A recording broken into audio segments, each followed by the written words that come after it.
மதுரை மாட்டுத்தாவணி தோரண வாயில் இடிந்த விவகாரம் தொடர்பாக 2 பேர் மீது வழக்கு பதிவு செய்யப்பட்டிருக்கிறது. முக்கிய செய்தியாக பார்த்துக் கொண்டிருக்கிறோம்.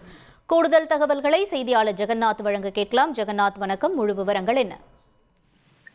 வணக்கம். 5ஆம் உலக தமிழ் மாநாட்டை முன்னிட்டு 1981ஆம் ஆண்டு ஜனவரி 4ஆம் தேதி மதுரை மாணவருடைய கிழக்கு நுழைவாயிலில் பகுதியான மாட்டுத்தாவணி பகுதியில் நக்கீரர் தோரணை வாயில் கட்டிடம் கட்டப்பட்டிருந்தது. தற்போது மாட்டுத்தாவணி பகுதியில் பேருந்து நிலையம் மற்றும் மாமுனி பேருந்து நிலையம் மற்றும் பல்வேறு வணிக நிறுவனங்கள் உருவான நிலையில் மாட்டுத்தாவணி சாலையில் விரிவாக்க பணி நடைபெற்றுள்ளது.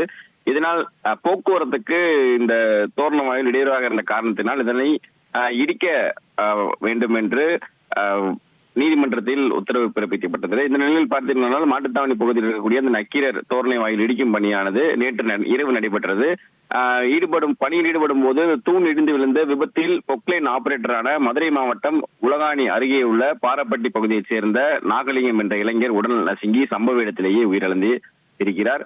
இந்த நிலையில் பணியின் போது அலட்சியமாக இருந்ததாக கூறி மாநகராட்சி அதிகாரி மற்றும் ஒப்பந்ததாரர் நல்லதம்பி ஆகிய இருவர் மீது பிஎன்எஸ் சட்டப்பிரிவான 105, 289, 290 ஆகிய பிரிவின் கீழ் புதூர் காவல்துறையினர் தற்போது வழக்கு பதிவு செய்து அவர்கள் மீது விசாரணை நடத்தி கொண்டிருக்கிறார்கள்.